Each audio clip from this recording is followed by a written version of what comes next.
पहलगाम आतंकवादी आक्रमण विरुद्ध में कल्याण सिंहपुर में विभिन्न हिंदू संगठन कार्यकर्ता माने विक्षोभ प्रदर्शन कर देवगिरी आश्रम मुख्य क्रांति बाबा तत्वावधान अनुष्ठित कार्यक्रम में हिंदू महासंघ राष्ट्रीय अध्यक्ष सूर्यवंशी जयंत और राज्य साधारण संपादक उमाकांत विषयी योगदान कर कार्यकर्ता मान उत्साहवर्धन करते। अन्य अनिल पाणिग्राही बी शिवाचारी कैलाश आचारी मृत्युंजय त्रिपाठी प्रीतम सेठी प्रमुख उपस्थित थे। थाना बांग्लादेशी अनुप्रवेशकारी मानक चिन्हट कर रायगड़ बाहर करने एक दाबीपत्र प्रदान कर मोर ना सूर्यवंशी जयंत मु हिंदू महासंघ राष्ट्रीय अध्यक्ष अच्छे।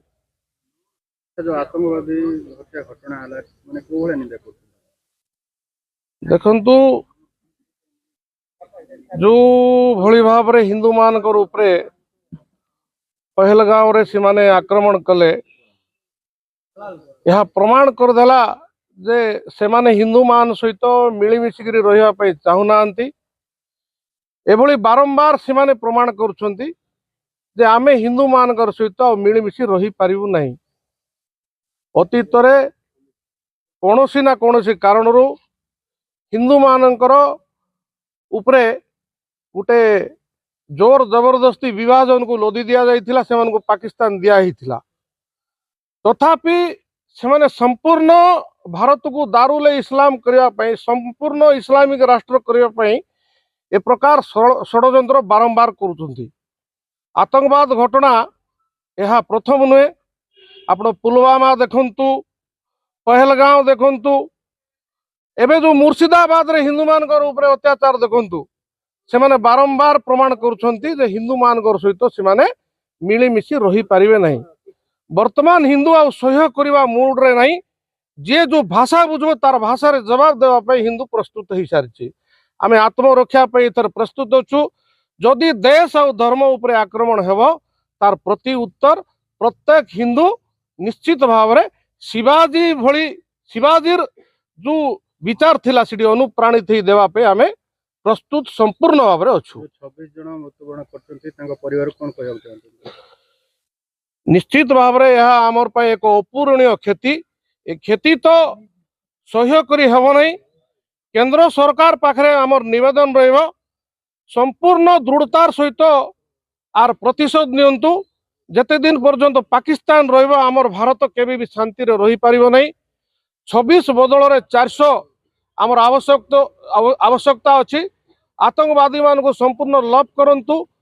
पुलवामा रे अटैक परे आ विभिन्न अटैक परे जेंति सर्जिकल स्ट्राइक हेतिला, ठीक एयर स्ट्राइक हेतिला, सिमती गुटे कड़ाकड़ी जवाब देवार आवश्यकता वर्तमान अछि। मु क्रांति स्वरूपानंद गिरी देवगिरी धाम कल्याण सिंहपुर।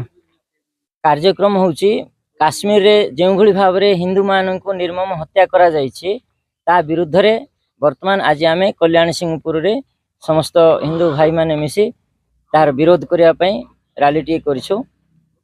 आमे जहाँ भी देखुछु एमाने सब प्रेरणा पाउछंती कोठु जे हिंदू पर अत्याचार कहीं हिंदू तो केबे कोनोसी विधर्मी मानन को जो माने अलगा धर्मर लोक मानन कहीं तो केबे आक्रमण करूनांती। जीवन रे मारिबा अत्याचार करबा एपर तो नाही, आम धर्मर तो लेखा ही नाही।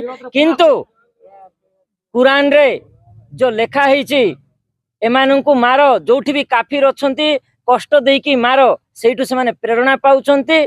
आ भारत रे जोठी सेठी हिंदू मान को काफिर कहीकि मारुचंती। तांकर कहिबा हिसाब रे ए देशर प्रधानमंत्री भी काफिर, ए देशर राष्ट्रपति भी काफिर, ए देशर न्यायाधीश माने भी काफिर। आ काफिर को तांगे जोठी देखुचंती सुविधा सुजोग देखि मारुचंती। एमिति भाव रे हिंदू पर अत्याचार बढ़ी बढ़ी चलीछि।